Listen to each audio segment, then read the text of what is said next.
What's going on, guys? Welcome back to another episode of the Remote Front Office. Uh, as always, before we get into this, make sure to leave a like, hit that subscribe button, hit the notification bell, all the YouTuber stuff. Today we are covering the Atlanta Hawks rebuild, or not rebuild, I guess offseason outlook. Um, and I'll give my thoughts at the end, obviously, kind of where I expect them to finish, playoff berth, etc., etc., etc. But let's go ahead and get into the losses for Atlanta. The first one we're going to talk about is John Collins. He got traded to Utah this offseason. I'm not surprised just because of the fact that they've been talking about trading John Collins for it feels like 4 years now. Um, I mean, in theory, I understand what he is to this roster. He showed flashes defensively. He showed flashes being able to space the court. He messed up his finger last offseason, so he had a pretty bad shooting year this year. I wouldn't be surprised if in Utah that ends up going up, and he looks a lot better for Utah than he did last year for Atlanta. They also lost Aaron Holiday. He is now in Houston. Um, again, just with kind of how this roster's built, he wasn't going to get big playing time. He's not necessarily a big playing time guy anyway, like a 10th to 12th man, honestly. But I like what I see from Aaron Holiday in flashes, right?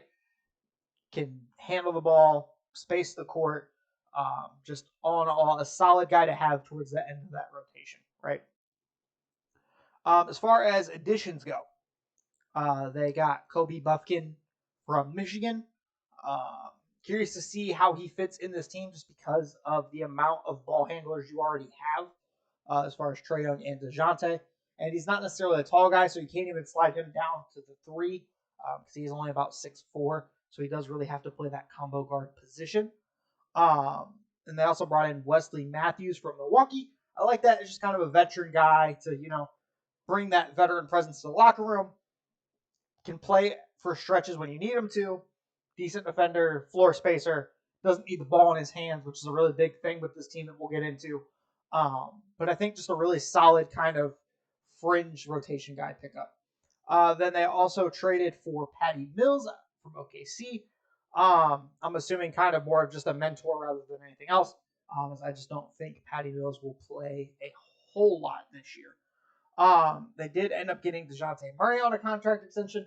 I like that for them, just because you're securing him before he hits unrestricted free agency. Because I think if he did, he would have gotten more than what I think a lot of people expected.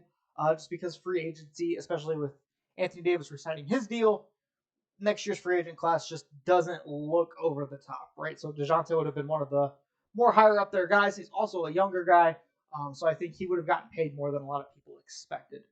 Well, let's go ahead and go over it. So you brought in a new coach last year.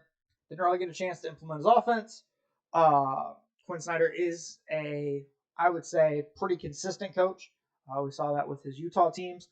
I'm just curious if he can get Trae Young moving off the ball. We saw Trae Young move off the ball more in college. Since he's become an NBA player, it's a lot more of, this is my team, I run a pick and roll. If I don't have the ball in my hands, I'm standing at the hash line waiting to shoot, right? Not a lot of cutting, not a lot of movement, kind of just standing still. DeJounte, due to his increase in role in San Antonio before he got traded to Atlanta, I think kind of had the same philosophy almost. And at this point, you need to have a more definitive answer on your direction with this quote unquote Trae Young era, right? He's been in the league long enough now. It's time to start winning things you've had. I feel like you've drafted really well, minus a couple of misses here and there. It's time to start winning things, right? You got that one kind of interesting run to the conference finals, but now it's time to start really putting in the work here, right? So I wouldn't be surprised, especially if they struggle early. If the Trae Young rumors kind of resurface again, I feel like that's a topic that we get into every couple of months, whether it's the dead season or the middle of the season. We just get into, is Trae Young happy here? Does he want to trade, et cetera, et cetera, et cetera. The other thing I would check with this team is it time for Clint Capella to get traded? I know there's been rumors for like the last 18 months or so. Personally, I like what Okongwu brings to this roster, and I think as he's a little bit younger, I feel like a little bit more versatile.